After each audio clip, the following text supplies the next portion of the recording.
Robert Marshall, you have medical proof that you died 3 times, brain dead, 44 hours in heaven, which you're going to explain how you know that. And Jesus revealed mysteries to you. And even you saw your pets, which I love animals. You saw your pets and they communicated to you. And there was so much more. And this happened last year. What happened? I was blessed.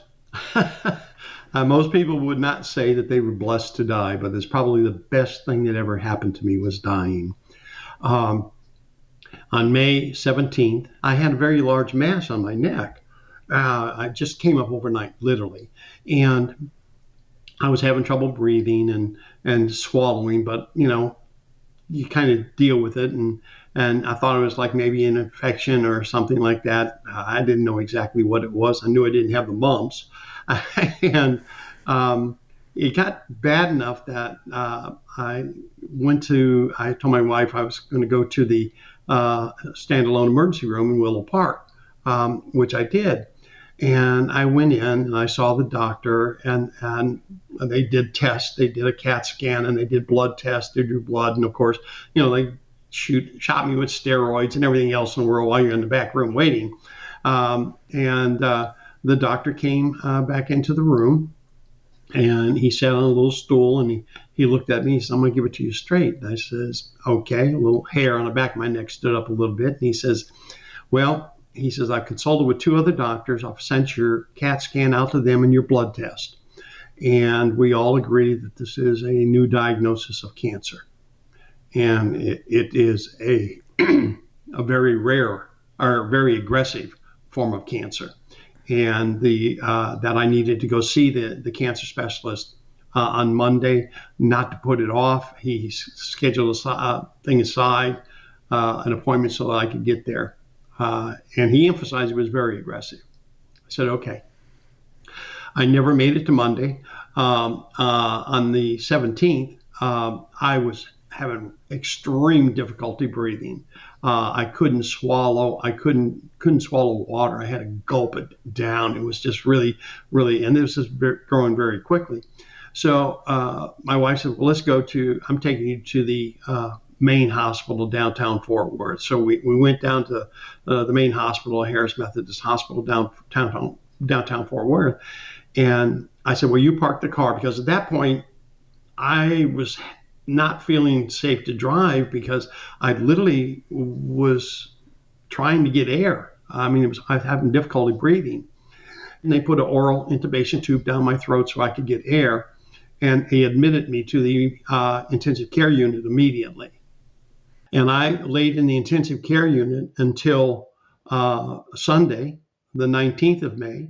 And in the afternoon of 19th of May, the doctor came in, and with my wife was there with her, and the doctor said, "Well, they looked over all the tests and the logs and my oxygen content and everything at that point."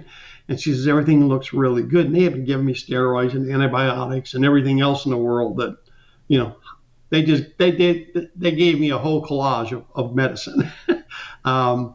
And she stayed in the room about 35 minutes, and everything seemed fine. And she left the room out to the desk, and my wife walked out with there to talk to her. And they were gone about 35, maybe 40 minutes, I believe, is what the medical records state. And everything is documented. That's what is unique about this. Everything from when I went into the hospital to when I died to when I came back, everything is recorded. So I've been able to go backwards and read a lot, not all of it. There's like thousands of pages, but they were gone about 35 to 40 minutes. And in that time period, sometime during that period of time, that mass rolled over my airwaves and I suffocated to death. I flatlined. I basically was laying there dead. My wife came in the room and she discovered me laying there, blue, not breathing, not doing anything. She ran out of the room, hollered to the doctors, "He's blue, he's blue."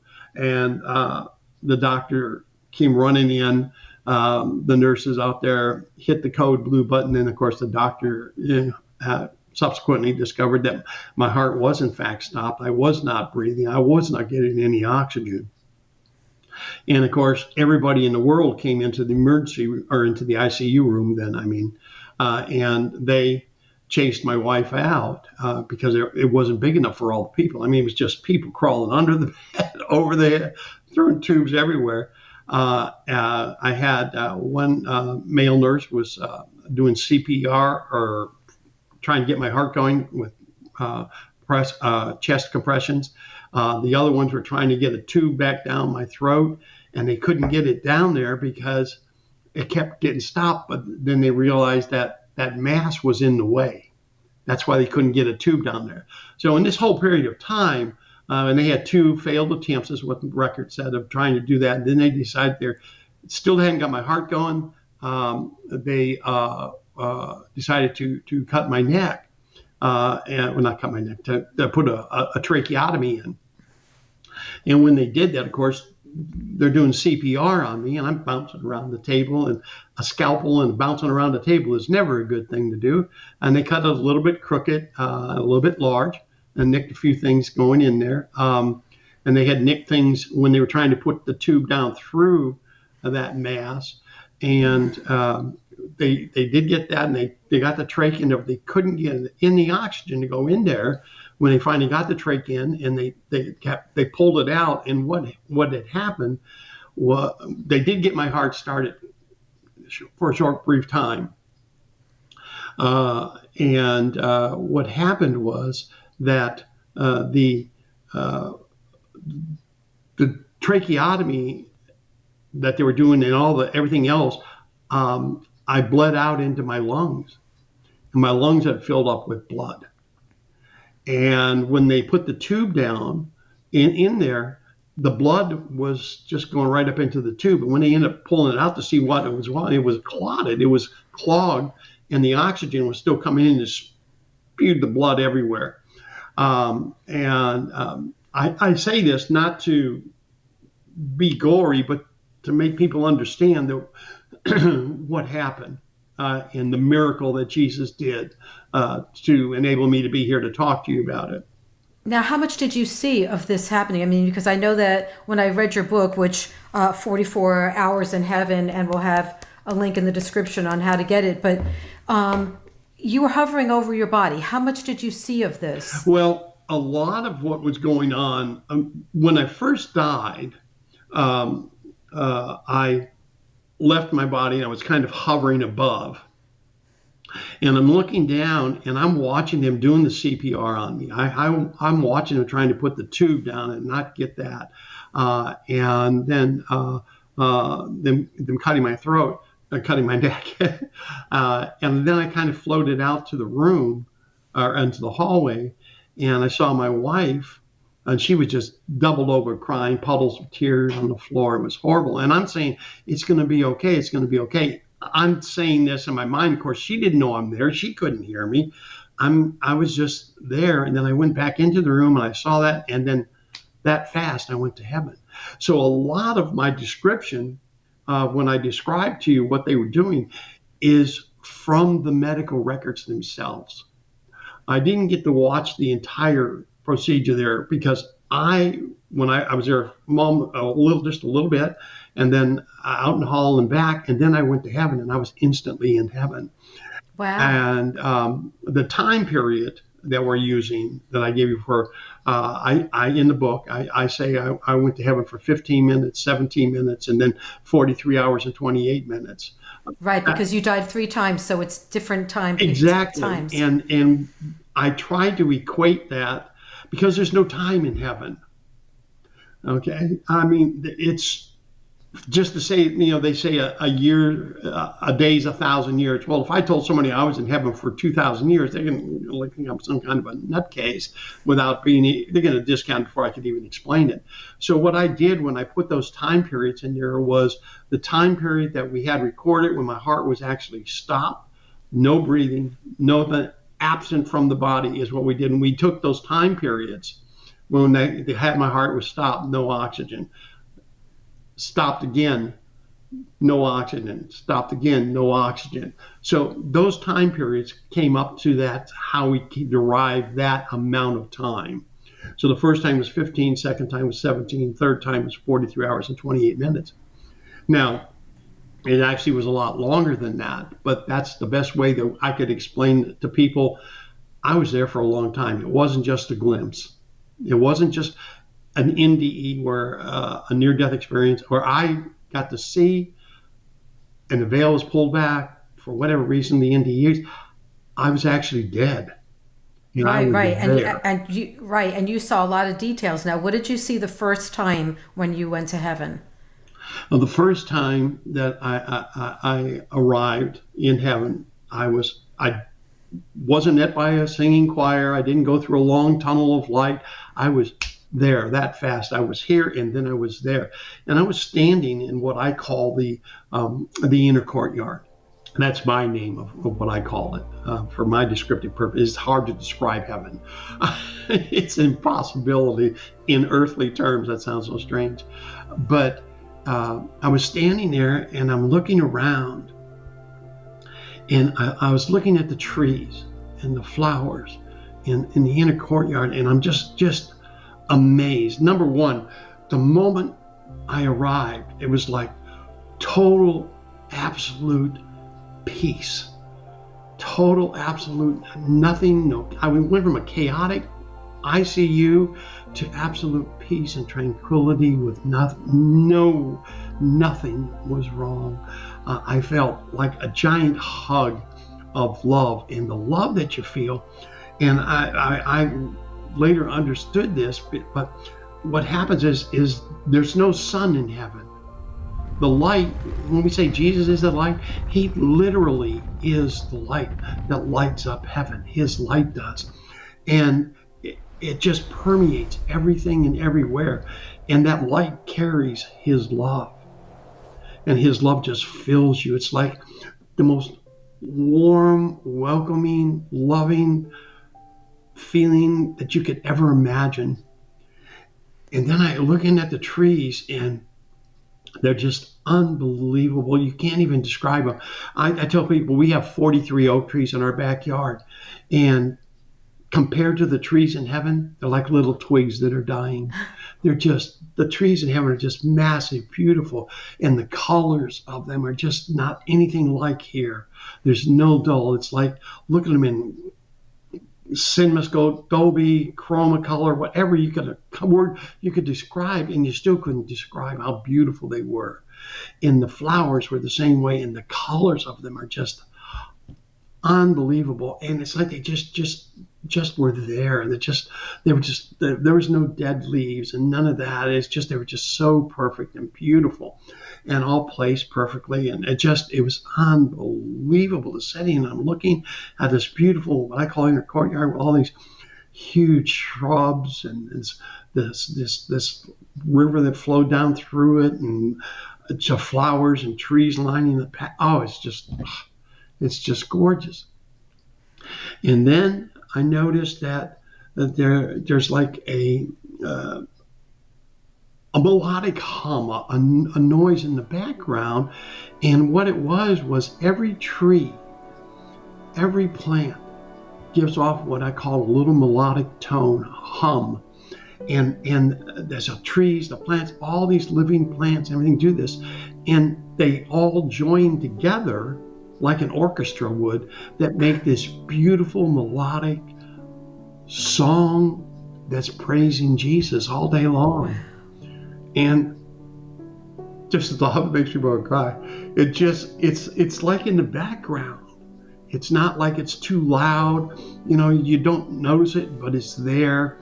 And it doesn't interfere with talking or anything that you're doing, but it's just there. Now, if you stop, you can go, and you can hear it. Much like if you were in a room and you stop to really hear all the noise in it, you might hear a fan or a hum of a motor or something. You know what I'm saying? That's background noise. Well, this is like that, only it's the plants and the flowers literally worshiping and praising Jesus all day long. And all of the trees, flowers, and everything, they all have their own scent. and they're all refreshing, but they like the musical notes. All those scents combine and make a beautiful fresh air fragrance that you can't even describe. If I could put that in a bottle, I'd never have a money worry ever. Everybody would want it. It's just unbelievable how the beauty, the serenity of it, and the depth and the magnificence of it, and it's just unbelievable. Now, did you see any people there? Yeah, that's what I'm getting to now. Oh. So I still can't. Getting out of the beauty of what it's like it's just unbelievable. I could talk about it all day long. Now I'm standing there and I'm in total awe. I'm going like, and I look over in the courtyard and I see a familiar face, and I looked, and it was my dad. Now, it wasn't my dad when he was old. My dad died in 2011, and he died of throat cancer. Ironic, right? He died of throat cancer, and it had eaten him away. I mean, he just shriveled all up. It was cancer's a horrible, horrible thing. And I looked, and I said, wow. And I walked up to him, and he appeared to be what I would say is about 35 to 38 years old. When he was young, vibrant, healthy. And that's the way he was. And I remembered him from when I was a youth growing up, and that's what he was at. He wasn't ate up with everything. He was perfectly healthy. He didn't have glasses. He was just everything was just perfect. And I walked up to him, and I'm still kind of like in total awe here. And I walked up and I inquisitively said, I said, Dad? And he goes, yes. Because I wasn't sure at this point, this is all new. And my dad and I used to have this little funny, whimsical thing. I was in the military with the government for a long time, and I've been shot and blown up, and all kinds of things happened. But I'd go home, and I'd get myself in situations and like that, and he'd go, well, you did it now, didn't you, son? And it was his way of just, not being mean. He wasn't accusatory. He was just in a friendly manner that, I said, yeah, Dad, I did, And he said that to me. He says, well, you did it this time, didn't you? And I said, Dad, I didn't do anything. I died. He goes, I know. But it was his way of letting me know it really was him. And that connection was still there. And I talked to him, and we talked a while, and I'm looking around still, and I looked over in the distance, and I saw a light with a silhouette of a man over there. And I says, who's that? And he said, who do you think it is? And I said, Jesus? And he said, yes. Well, my being inquisitive, I said, well, how do I get to talk to him? And he says, you go over there, and as you approach him, you start out with your right knee on the ground and your left knee on the ground.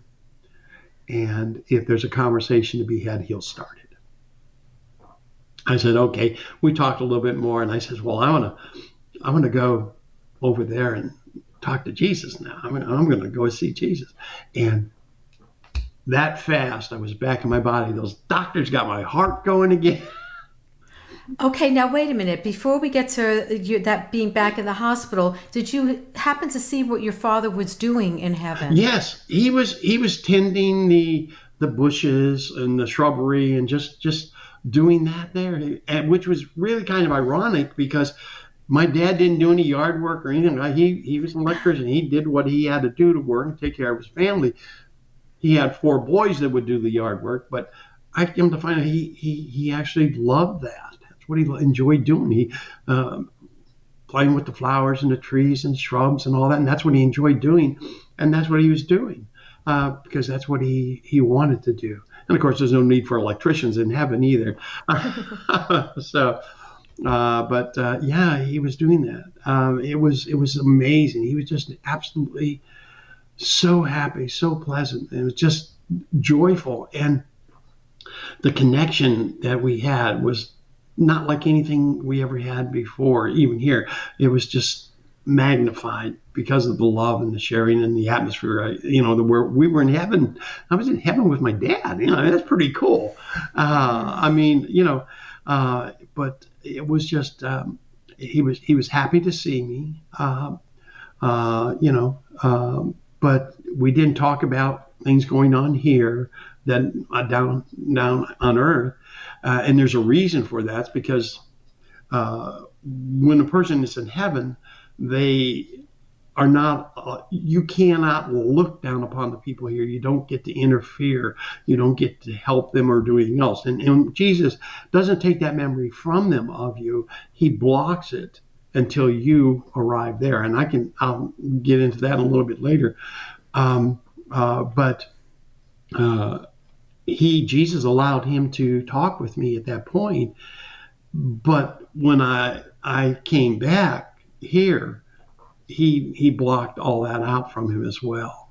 So that the reason he does that is because there's no worry, no pain, no jealousy, no suffering, none of that in heaven. And if a loved one could look down upon you here and see something happening to you, they would want to interfere, or they would worry, and it would cause them pain.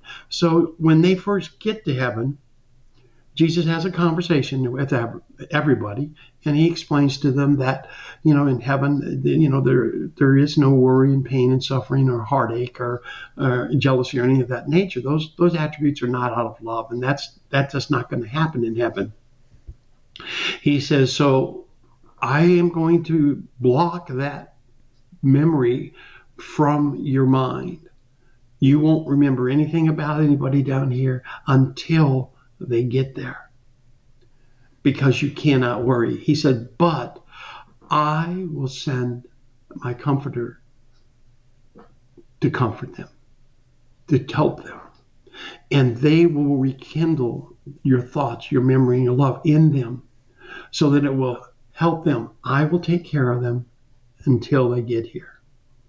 Now, I just want to say, because Jesus had shown you so many things. So what you're explaining right now is when the third time you died, and he explained. I am, yes. Right. But let's go now back to that. You're back in the hospital after the first time dying. Okay.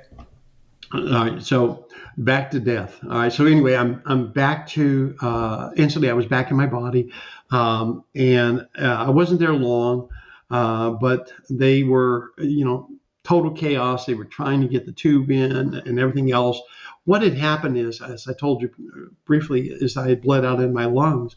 And as a result, I could get no oxygen. They couldn't even get the oxygen in there. So the first time I was without oxygen for 15 minutes with zero oxygen, which is ridiculous. When they got my heart and I died, and then they ran out, told my wife, well, what do you want us to do? And she said, do everything, because we had a living will that said once they put me on any life support equipment, they cannot take me off for any reason for 14 days.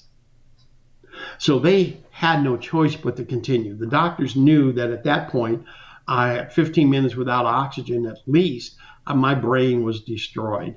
I was not going to have any viable life whatsoever, but they continued. They got my heart going again, of course, and they had the machine stuff, but even the machines trying to put the oxygen in couldn't get any oxygen. I was getting no registration of any oxygen. And the reason for that was because my lungs had filled with blood. They had to get all that blood out. The walls of my lungs were coated with coagulating blood, and your lungs have a little thin membrane on the inside. And what happens when you breathe oxygen in, it's absorbed through those thin membrane walls and goes into your bloodstream, and your heart pumps it out to all your organs and your brain and everything. And that's how you get your oxygen. Well, they could pump all the oxygen in there they wanted. It wasn't getting to me because it couldn't get through the walls. Well, they had drained my blood. They had to drill a hole in my side. They took a liter of a bottle full of fluid and bloods out of my lungs. They were scraping the inside of my lungs, trying to get areas of the lungs that they could get some in there. And of course, because of that, the stress was too much and my heart flatlined again while they were doing that the second time. And then the second time I went immediately, I didn't hover this time. I was in heaven instantly again. But they continued working on me down there, trying to scrape and get everything out to where they could get my heart, more CPR. And that was another 20 minutes without oxygen and no heartbeat. So I'm back in heaven immediately now. And this time I'm standing in a field, a big, huge, like a meadow, if you would call it. And over on this side, I could see the inner courtyard over there and stuff. And I could still see my dad over there. And I saw my mom in the distance. I never went up and talked to her, but I'm standing here in the field. And I'm looking across this and just enjoying this, like this old familiar hug and warmth of fresh air and just total peace and calm and love and just watching it and just going like, wow. And across the field come trotting 2 horses and 3 little dogs. And as I got up, I recognized the horses and I recognized 2 of the dogs. I didn't know who the third one was, but the 2 horses, my wife and I had 2 horses. One was named Shakush. The other one was named Shock, and Nugget. She called Shakush Shock. And they came up to me and I looked at them and I'm going like, wow. And even they, because we had to have them both put down because of old age and cancer and dementia, it was just humane. And they came up and they were just happy as all get out and just joyful to see me. And the 3 little dogs there were the same way. You could just tell they were just happy. And I got another surprise. I'm going, wow, our pets are here. But then I got another surprise. You could actually, somehow, Jesus has worked it out that we could communicate with our pets. It's not like, hi, I'm Mr. Ed, the talking horse. I'm not talking about that. But there's a way that we actually communicate with them where they know what we're thinking and I know what they're thinking. And you can actually have a conversation with them. And they were happy. They were happy that that we took them out of their misery and suffering. This is what we were communicating, and it was just unbelievable. They were just absolutely magnificent. And then the little dogs were there, and one of the little dog was Fudge 1, the other dog was Fudge 2. I didn't know the other name of the dog right away because I didn't know who that dog was. I thought it was just a hanger on. I learned later on that dog's name was Annie. And it was a dog that my wife had before I even met her. We've been together over 32 years, so 34 years. But I never knew this dog. And I found out later when I came back that it was her dog.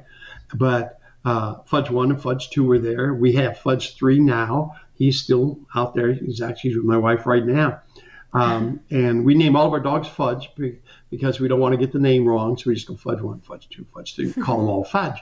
It's a cheat in an easy way. And then, of course, there was Annie. And the little dogs were all happy to see me. And they were just, their personalities were just the best of their personalities because they didn't have the traits. Like a Fudge 2, he was, all of our dogs were rescue dogs. Fudge 2 was a bait dog before we got him. So they used him to bait for dog fighting. And he had a lot of traumatic PTSD and everything else, and he would snap and stuff. But we loved him the best we could, but he had totally changed, and now you can see the loving dog in him because he didn't have that anymore. And they were all just healthy and perfect. And little Annie, she was just kind of, just hanging on there, just being smiling and just being happy, But I didn't really communicate with her because I didn't, really know her. And then when I came back, of course, I was sharing my experience with my wife, and that's when she says, "Well, wait a minute, what this dog look like?" And I described it to her, and she wouldn't pull the picture out of the whole picture stuff, and she says, "Was this the dog?" And I said, "Yeah, that's him, her." I said him, but she says, "No, it's a her." That was my dog before I knew you was Annie. So our pets are there.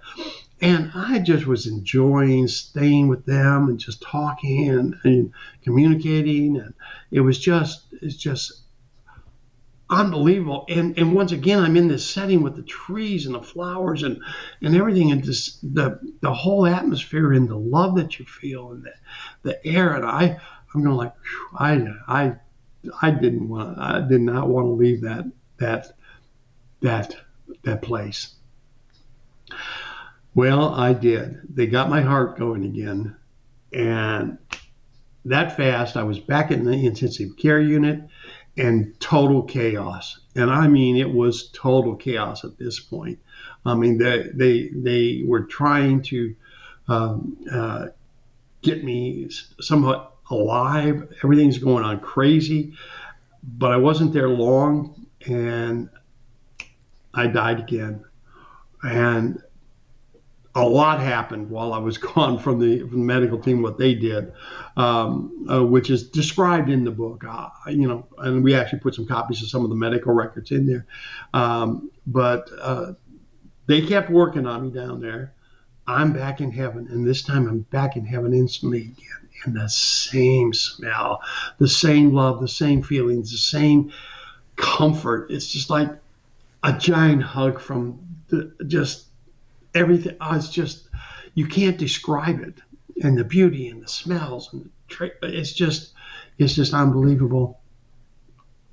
And I was standing outside the courtyard, the inner courtyard, and I looked and I could see the silhouette off in the distance. And I said, I'm going to try and go walk over. No, I didn't know if I was going to actually get to see Jesus.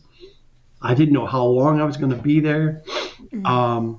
And it was just amazing. I walked through the inner courtyard, and the more of the beauty and the river of life. I'm walking next to that on the pathways, and it's just unbelievable.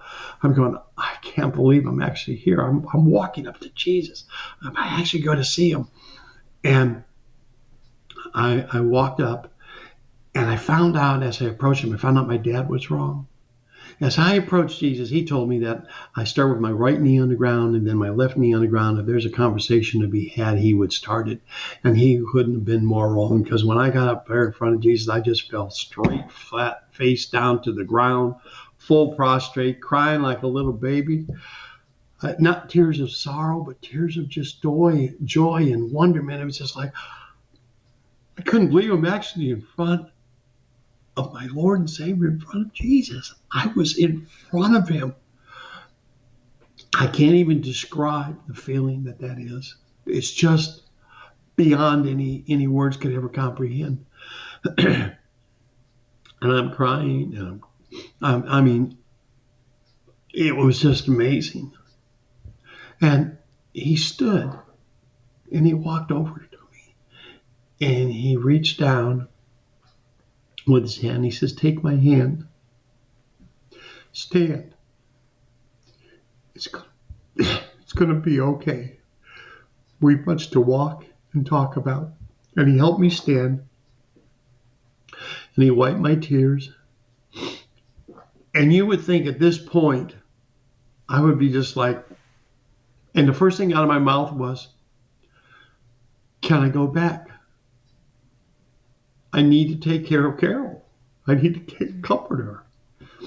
Because I could still remember everything, because I was not actually I wasn't a resident of heaven yet. I was visiting. um, and he never addressed it. It just, I felt it just went like right over his head. Um, he never said a word about it. He says, come, we need to walk and talk. And Jesus and I walked through heaven for 43 hours and 28 minutes is what I say of how long I was until I was back in my body. And as we walked through heaven, he showed me heaven. He shared with me things about it. He walked to where we went to, he showed me our house that we're going to live in. And he showed me in the backyard where there were the horses and the little dogs were over in the field playing. And along the way, he talked to me and taught me and shared with me what he wanted me to share. He taught me about the Bible. He taught me how to understand it. He explained to me why and how it was written, why there were things in there that seemed to have different meanings, it could be interpreted a different way, or contradictions. He explained to me about creation, about when time began, about sin. I mean, everything. I'm going like, wow, why is he sharing all this with me? Why am I getting all this? I mean, I got an education like you couldn't believe. And we got to where our house was, and he showed me, and we were standing on the edge of the backyard. We have a pasture in the back, but there's trees and everything over in the end, and the dogs were out there playing and jumping around, and the two horses came running up again, trotting up. Only this time I was standing next to Jesus. And they didn't come up to me, they came up to him.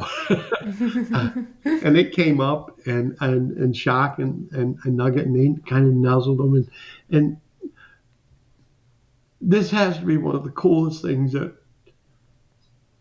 Jesus was petting the nose of our horse. Mm.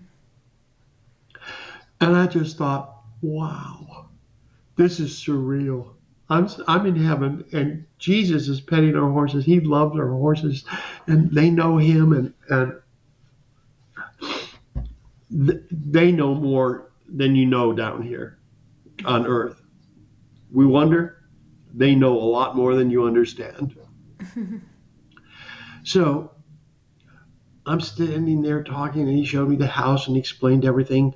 And then he explained to me how, as we're walking back some more, and we literally walked for 43 hours and 28 minutes earth time. Now, I know there's no time in heaven, but I mean, 43 hours, there wasn't sleep. Nobody gets tired. I wasn't tired. I mean, he covered a lot, and I don't know how far we walked, but it was a long way. So as we're walking, and he's continuing to share with me and explain things, and he said, you understand that this is. He actually showed me the house. He says, this is not where you're going to spend all of eternity. And my heart sunk. I thought he was going to tell me, yeah, you're not going to be here. This is the route. But he explained it real quickly. He says, because as I've written in the Bible, I'm going to create a new heavens and a new earth when he comes back. And the old earth and the old heavens will pass away. So he's going to recreate everything. He's not going to renew this earth. He's not going to renew the heavens. He's going to create it all new. It's going to be very similar, but this time there won't be the problem of the chaos that entered, as in Genesis chapter 1, verse 2, where there was formless and void and chaos. Void actually, in biblical terms, means a chaotic state. And I'll explain that again, I'm sure, because I know one of the questions they're going to bring up. But he was explaining this to me. He says, you will live on the new earth and in the new heavens. And then he will come back, and this new city of Jerusalem will set on the new earth. And then everybody can go in and out, and the new heavens and everything else, which is a whole 2-hour, 20-hour explanation, believe me. So he's explained that to me, and of course I was relieved. Okay, well, I'm going to be in heaven. Just this one here is going to go. And we continued, and he continued teaching me, and we got back to the inner courtyard, and we sat on a bench next to the river of life, and all the trees and the flowers and the settings, just you couldn't recreate it in your wildest imagine how beautiful what this was. And Jesus was sitting to my right, and I was sitting here, and I sat down with him, and he looked at me, and he started the conversation. He says, okay. He says, I heard you when you first came here. I heard you. You wanted to go back and comfort Carol. You asked if you could go back.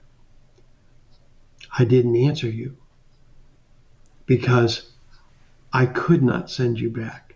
He says, your body has been destroyed and your brain has been destroyed because of what has happened, that there is no way that you could be able to help anybody. And even in explaining this to me, he didn't tell me you're going to be a vegetable. He said, if I were to send you back, you would be self-contained within your body, and there's nothing that you could do or comfort and help anybody in any way. Basically, I would only be a burden because it wouldn't be me, because I had no brain. I was brain dead. After 90 minutes with no oxygen, there was nothing left of me other than machines keeping stuff going. He said, he said, therefore, I could not and would not send you back like that. And I thought, well, that's answered my question. I'm not going back. And then he quickly followed with, he said, however, I could and would send you back with some caveats. And I said, okay, conditions. He said, first, he said, I will send you back and I will give you a new brain, a new heart, new kidneys, liver, everything. He says, I will send you back as if you had never died, in a manner that there will be nothing wrong with you, and nobody will be able to deny that it was a miracle that I sent you back. There's no scientific, medical records, or any way that they could explain it. And I will do it in a fashion that they will have to recognize it was a miracle. And anybody that can, any logic can look, science, anybody will have to look and admit that it's a miracle. And the only way that miracle could take place is from him, God. And they will know that I am real. He says, and I will give you a complete memory of your entire life with total recall. And I will give you a complete memory of everything that you experienced in heaven, everything that I shared with you, everything that I taught you. And you have a total recall on everything. He says, and the caveats in addition to that are, I will command you to share everything that I taught you, everything you experienced, everything that you saw while here, with including the miracle that I did, and explain to them why, so they understand that it is a miracle from him.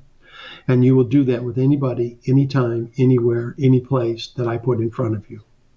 He says, and you will also, I will command you that you will answer any questions that anybody asks about heaven, here, the Bible, the miracle, or what I did while you were here, with anybody, anywhere, anytime that they ask. He says, you will do so, and you will worship me in spirit and truth until you come back home to heaven. He said also, he says, the moment that you go back, if you go back, you will experience every ounce of pain that your body went through from the time you went through the hospital, into the hospital, until you leave. And you will experience it as if you had no anesthesia. The doctors will give you anesthetics. They will give you things that are supposed to keep you from doing that. But you will not have any, they will not have any effect on you. You will feel all of that. He says, and if you survive that and make it through that and endure that, he says, then and only then will I allow you to live. He says, now, your choice. He says, you can choose to stay here and you will be fine. And as I explained, you will have no memory of Carol. You won't know what's going on with her. You won't know anything that's happening down here. And you will be fine in heaven. And everything will be just as he showed me. He said, or I can send you back with all the caveats I explained to you, and you will do what I commanded you. Your choice.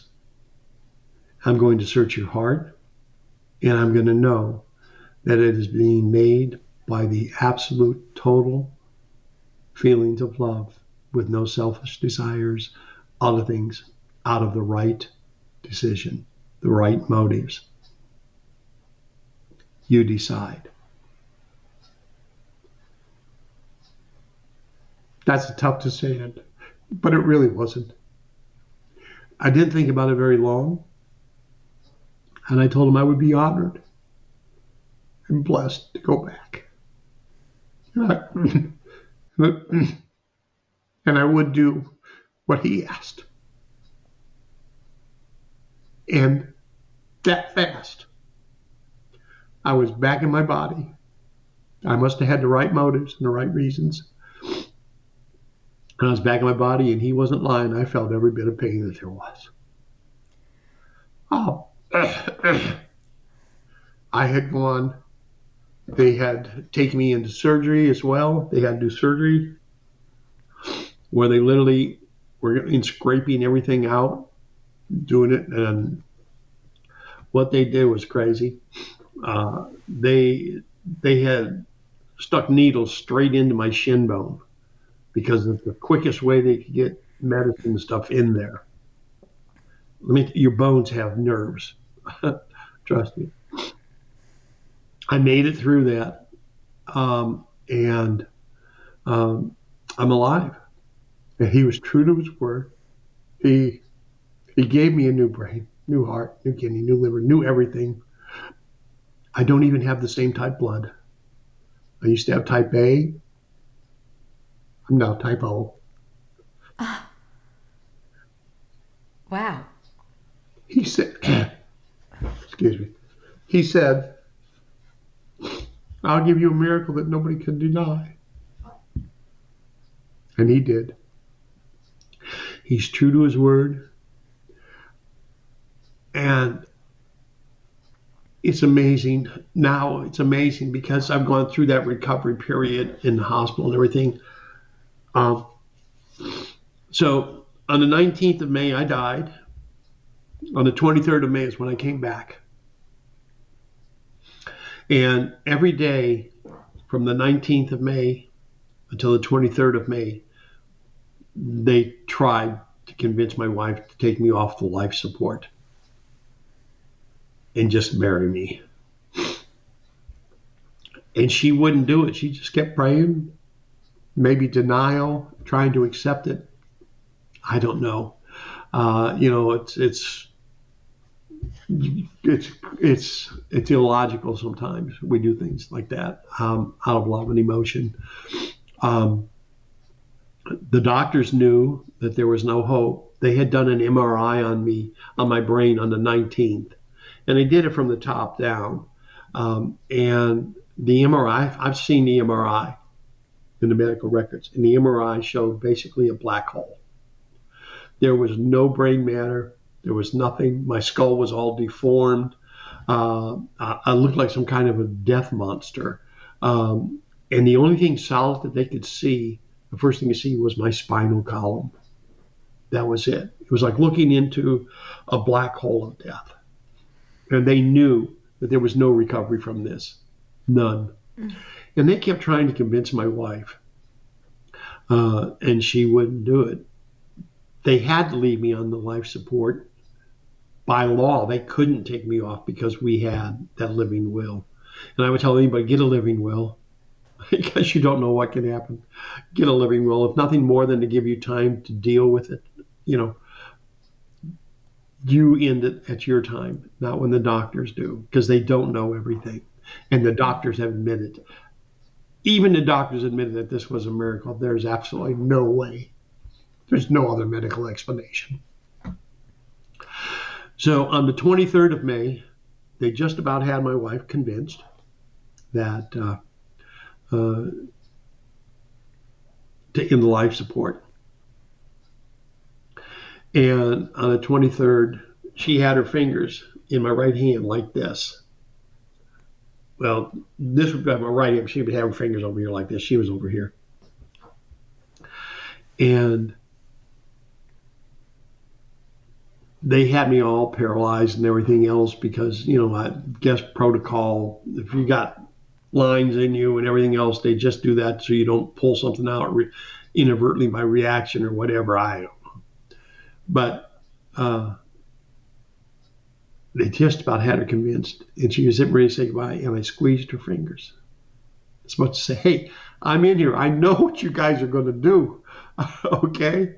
And we had talked about cremation. So I don't want to go into a furnace and be burned up. I'm feeling all this stuff here, people. I'm alive. And she squeezed my back. I squeezed her fingers again. She squeezed my back, but I didn't have the ability and energy to squeeze them again. And she looked at the doctor and she says, he just squeezed my fingers. And the doctor said, no, he did not. He says it may have been just a muscle spasm. Although my muscles have been destroyed as well, it could have been a muscle spasm. And she says, no, he squeezed my fingers. I squeezed his. He squeezed my back. I squeezed him again, and he just couldn't squeeze him anymore. And the doctor told me this afterwards, because I went back up and talked to them. He says he felt that was his moment to finally convince her to end the life support. Mm-hmm. He says, okay, what I'm going to do is I'm going to lower everything down, all the drugs he's on down. And I'll come back in a couple hours and we'll see if there's anything in there, anybody's in there. And of course, Carol's hopeful. She's anxious. She's waiting. And the doctor he came back, and he came in and he sat on a little stool next to the bed I was laying in the ICU in room number 7. And he scooted up next to me. And this is the only doctor's name I'm going to use because it's kind of comical, because we've deleted all the names out, but you don't know his first name and all that stuff because of HIPAA. We don't disclose doctors' names and stuff. Or everybody be calling this guy. Hey, you got this guy. But he got up next to my bed, and he's sitting on the stool, and he screams as loud as he can, my name is Dr. Gouda, like the cheese. I'm your doctor. If you can hear me, raise your arms. Well, that's the dumbest thing I ever heard a doctor say. Number one, he knows I have no brain. In his brain, in his mind, I'm dead. I have no brain. My muscles have been eaten away. There's nothing left of anything here. I had swollen up like dead people do. They puff up. That's what happened to me. And what that is as your body and your brain, my brain was distorted, or my skull was distorted, because as your brain eats itself, it emits a gas. And it was so much, it just pushed my skull out of place. And as your muscles eat themselves, they also do that, and that puffs everything up. So you see pictures of people bloated when they're dead. Well, that was me. Mm-hmm. And I thought it was kind of comical. He's telling the dead man to raise his arms, but he was pretty sure of his answer, except I raised both of my arms like this. Oh, my goodness. And he scooted his chair back just about like that. And he goes, what the? He said a few choice words, and he goes, I don't know what's going on here. And, of course, my wife's over there. She's happy. And he scoots back up, and he goes, move your feet. Well, more dumb commands. Both my feet. Wiggle your toes. I wiggle my toes. Look at me. I looked at him. He says, blink. I blinked. Blink faster. And the doctor goes, I do not know what's going on. I got to do another MRI. This is not possible. I don't know what it is. He raised the drugs back up because he doesn't know what's going on yet. But other than that, this man was dead. There was nothing there. They did another MRI, and Carol says, well, I'll wait. And he says, no. He says, we're going to do it this afternoon. And he says, it'll take a while. He says, it won't be until later tonight. Go home, get some rest. There's nothing you can do here. He says, come back tomorrow, and we'll have all the results.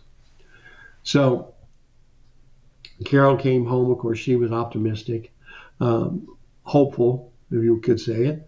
Went back the next day and walked up to the nurse at the nurse's station and says, did they get their MRI results back in? Of course, she's on a first name basis with them because she was literally there every day. I was in there for 31 days in the hospital and the 21 days in the intensive care unit.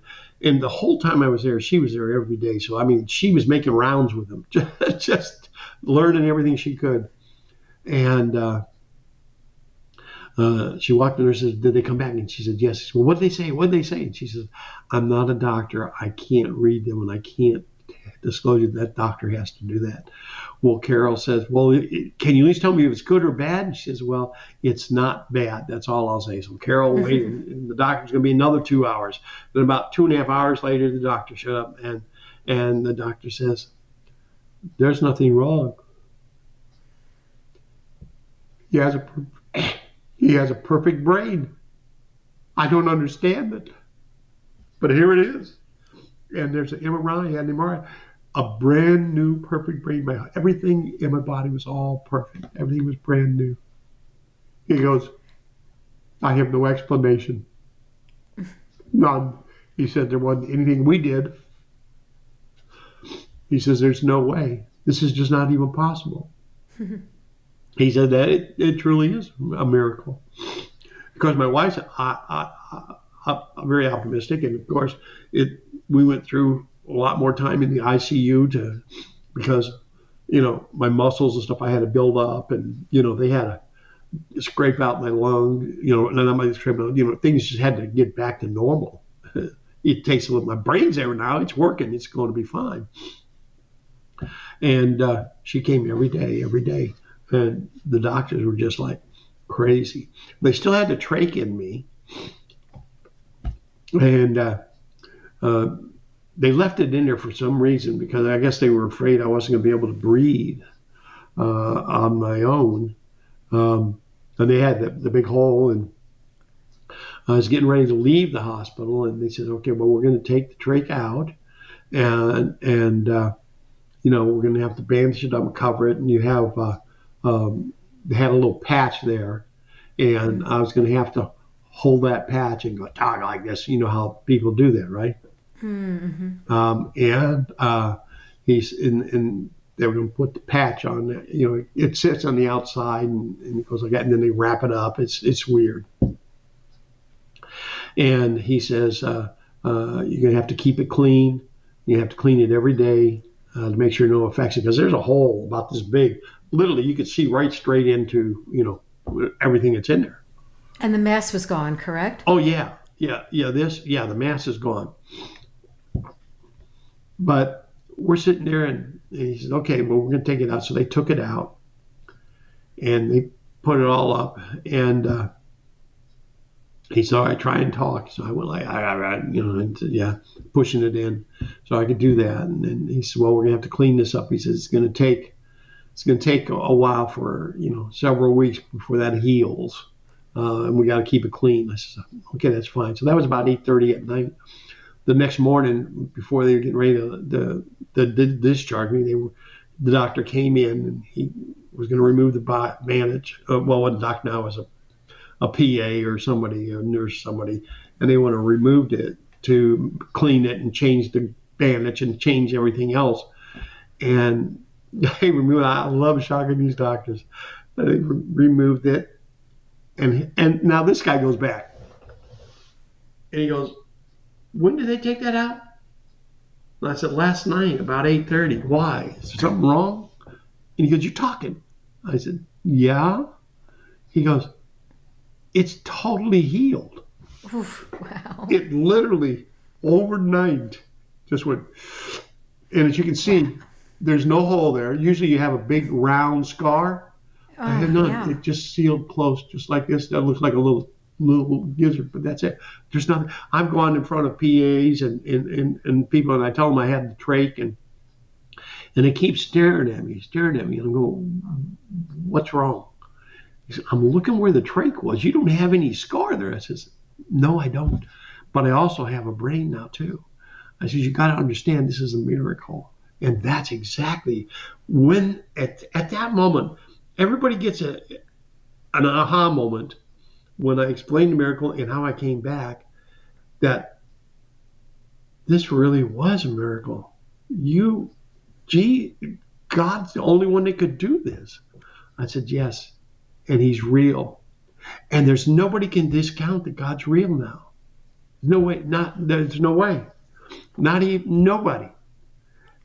Now, they can accept or reject or deny that I was in heaven or I learned anything or what I'm telling them is what Jesus taught me.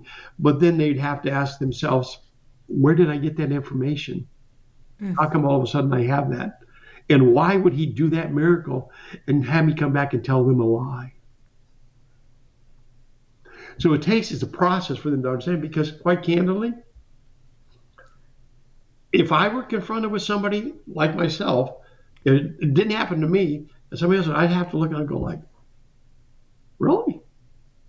I mean, it takes a minute for you to process it, but it was real. Jesus is real. And he's alive, and he is, so loving, you just can't even believe. I know there's like so much more to your story, and people just have to get a copy of your book. And again, it's in the description. It'll show you how to get it. But okay, Robert, so many questions, and this is not there's just, okay, what did Jesus look like? Good question. Everybody asks the same thing. And it's kind of unique, and it's unique in this sense. We all have a concept in our mind of what the perfect Jesus would be. We've grown up with that. It's in our brains. If you've been related to Jesus, and I tell people you have to understand what color blindness is, and beauty is. But I explain this first so I can explain what he looks like and why. If you're colorblind, you look like I have on a bluish, dark blue, almost a black shirt. Well, somebody that's colorblind, they would be looking at it, they know it as blue or black, but they actually see it. If you were to look through their eyes, it would be like red. It appears different to them. And we've all had people that we've met through our years, at least those that are over 5 years old, that you saw and you go, wow, that person's so beautiful. And then you get to know them, and they don't come that way. They're suddenly not as beautiful as you thought, and sometimes it just turns ugly. And other people, you think, well, they're just okay. And then as you get to know them more and more, it goes, well, they're just really, they're just beautiful. It's our impression. It's our mind interpreting everything. When you look at Jesus, you're looking at pure love. He is the absolute epitome of love. Now, he has a physical appearance. Yes, he is, as I saw him, he was about 5'8", 5'9", right in there. Fit, trim, not overweight. He had long hair, but it wasn't like hanging down to here and scraggly. It was like a very kept, like here, trimmed, kind of in the back. I don't know what you would call it. Not a shag, but they're just nice. Full beard, mustache, but it wasn't a dang nice. It was trimmed, nice, and very perfect. Everything was perfect on him. His eyes were the most unbelievable thing that you could ever imagine. When he looks at you, he's looking straight at you. There's nobody else in the world except you. And it's pure love coming through them. Pure comfort, softness, gentleness. They glow. They're like a greenish, brownish hazel. They just radiate a color that you can't even imagine. They're just so unique and beautiful. And he just it's like when he's talking to you or looking at you, there's nothing else more important. Like you are his entire world. That's all he wants. And that's a look that you just can't get from everybody else. He doesn't look around. He doesn't do anything. That's when we first started talking. I think it's one of the attributes I picked up was when I talk to people, I have to look at them. Before you look like this, or you're going to be talking, when you're looking around the room talking or not paying attention like that. But it's you just look at him because that's who you're talking to. That's the way his eyes are. They're right with you. It's very personal. And he does that with everybody and everybody. Of course, he has the ability to do that because he's omnipresent. He can be looking at you and he can be looking at somebody over here, but it doesn't detract this look here or that look there. So when we look at him, we're all going to see him a little slightly different. Because of what our image in our mind is, because we want to know what he looks as perfect in our minds. And the outward appearance in beauty in heaven means nothing. Everybody is just as beautiful and perfect. So you will see him that will be conformed to what you envision him as, so that you will not have any disappointment whatsoever. You will be like, that's exactly how I thought he would look. Okay, now when you're talking about the way people look, what about, what happens to aborted babies? Did he show you that? Or we have a babies long who discussion died? on that, yes. Mm-hmm. First of all, and that plays right into what everybody's going to look like and what age they're going to appear at. But first, an aborted baby, whether it's an aborted baby, a miscarriage, a stillborn baby, any case scenario of those, when they die, when they're aborted or stillborn or die immediately after birth, they are covered under his grace. That's outside of just the grace of salvation. They're still covered under grace that, and he can do this because he wants to, and it's in the Bible. They called it the age of accountability, is what we do as religions and societies do, denominations or whatever you want to call it. But as he explained to me, the age of accountability is not a chronological age. It's the moment of accountability. When that moment comes, it may be at 5 years old, it may be at 45 years old, it may be at 25, it may be at 75. The age of the moment of accountability is when you are presented with who Jesus is, what he did, why he died on the cross, the fact that he did die on the cross, and for you. And you are then presented with that, and you have the ability at that moment to understand and comprehend that with full understanding, to make a logical, sound decision to accept him or reject him. That's the moment of accountability. So a child, an infant, wouldn't have that ability. Okay?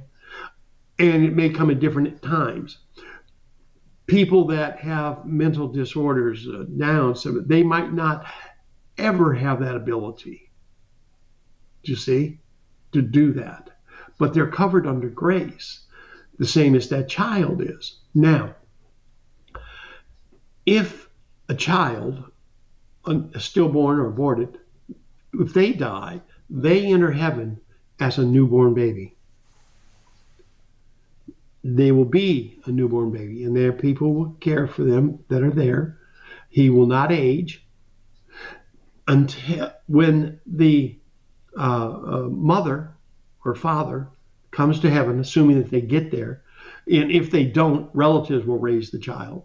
But when they get there, they will then have the joy restored of raising that child from the newborn baby up. They will get to raise that child. They'll be restored with that, reunited with that child, and get to raise that child up as their own, just like that, as if they had never died here, except it's being done in heaven at that point, until their age of perfection. Now, the age of perfection is another topic, which I'll get to in a minute, and that's the age that everybody has a different age of perfection. Some like 25, 35, 40. Some people like the age of perfection. They like being old. They like being the grandmotherly figure, the grandfatherly or motherly figure. You see what I'm saying? And they will either get to that age or revert back to that age when they get into heaven. And that's why you have all different age views of people that are in heaven. So everybody doesn't appear young. Everybody doesn't appear old. Everybody's individual. You're an individual. You're not a clone. And that's how people choose different areas. Like my dad was about 35, 38. There are other people that like being, they felt their perfected age was at 58 or 60. Some are 70. It's when they feel that they had the most, and that's what they feel the most comfortable at. That's where they're going to appear in heaven. That's what they will get, and they will remain there. Now, a baby will grow to their own individual age of perfection, and Jesus knows what that is, and that's when they will stop. But that mother will have that opportunity to raise that child, and it's that joy is restored. A mother that's lost a miscarriage, and they go through pain and sorrow. That joy will be restored when they get to heaven, because that child will be there waiting for them as a newborn baby. Now, if you are born and you live for a while as a child, 5, 6, 4, 3, 2, 8, 9, 10, 11, whatever age that it comes that you're not there, and you should die. Like we just had a tragic accident or in southern Texas where the rivers flowed and a lot of children died down there. Right. They'll enter heaven at that age. And then they will remain there until their parent at that age, until the parents get there. And then they will continue to grow so they can grow together. And they can have that restored. So you're going to see a lot of different age groups and child and so on. But no aborted baby is going to hell. No miscarried baby is going to hell. No child is going to hell. Just not going to do it. That, number one, that would be showing favoritism. And favoritism is a sin. And I think Romans 2:11 says, God shows no favoritism. And later, Jesus said that. And later, Jesus is God, but Jesus also says that favoritism is a sin.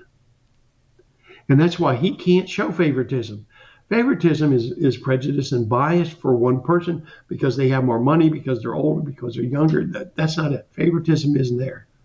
So it doesn't show that. It's a sin. God can't do a sin. And that's in the Bible. I mean, you can't deny it. Now, a person that has never been exposed to that, or has been exposed to it, that reaches that age and they are presented with it and they choose to not accept the payment that Jesus did for us and refuse his gift, then that's denying, and they're going to hell. It's their choice, which is another thing. Jesus isn't sending anybody to hell. Nobody will be sent to hell by Jesus, because that would be a sin for him. But what happens, and this is how he explained it to me, is on the day of judgment, those that have rejected him, that are still there, that are not believers, they will come before him and he will explain to them everything that they did wrong in their life, every sin, everything that they did, some good, some bad. They'll know everything. And he will look at them and he'll say, and it's not for one of those sins or reasons or anything that you did that you are going to hell. He said, I'm not going to cast you into hell. It's not my choice to send you to hell. My choice was that you live with me in eternity, and I paid the price for that. You refused it. You would not accept it. And by doing that, you chose death over life. Because to be separated from God is death. To live is to be with God. And you chose not to live with me and choose the life that I gave you freely and erase all your sins. But you chose death. And the wages of death and sin is death. Therefore, it's not your sins that are sending you. It's your choice. You chose hell over heaven. And for all of eternity, you will know that you are in hell and you will fall into the abyss, never landing, never ending. And you will have a realization of time. It will be ongoing. Heaven has no time. You will understand what time is. And you will fall for all of eternity, knowing the last thing in your mind and on your tongue is that you are doing this because you chose to do this. All you had to do was believe and accept my payment. You are sending yourself to hell, not I. And then they will go into the abyss. Can you just tell the viewers how people can find you? Sure. You can go to 44hoursinheaven.org, 44hoursinheavenministries.org. Either one of those. It'll take you straight into my website. On my website, there is a button that says for question and answers. If you submit a question or comments, and then that'll get to me. I will read them. I've got thousands of them. I know people don't think I'm getting back to them right now. But what I am doing is I'm starting a podcast. It's called Jesus Makes Sense. And we're going to take all those questions and we're going to answer them and put them in a podcast form. And we're going to put those on my YouTube page. Now, you can go to my YouTube page from my website. Just click on the little red YouTube button, punch that button, and then you can go into the website and you can see all the podcasts that I've done previously, radio interviews, some of the radio shows I've done. We have Forensics of Faith, but you can find everything from 44hoursinheaven.org. It'll take you straight into our website. This podcast, of course, I'm not going to air it. It won't be on my site until after it's on yours. So, yep, and we'll have everything in the description. So for sure. Your website and your YouTube. So I just wanted to thank you so much you've just given life and hope to so many people, and just thank you. One last way they can get a hold of me. There's also a button in it for personal appearances. I go around to different churches and organizations, schools, high school, college, wherever anybody would like me to come and talk. I would be happy to come and talk, give them my testimony, and then I open it up for questions and answers. and I've stood there for 8 hours answering questions. And that's what Jesus wants me to do, and that's what I'm going to do. So if they fill out the request, I don't charge for that. I don't charge for any of this. If they go to my YouTube page, if you subscribe, that would be great. We'll notify you when we get additional stuff on there. But yes, it was just anywhere, any place, anytime. I took him literal, and I just thank God that for whatever reason, he blessed me with that task. And it truly is a blessing. It truly is.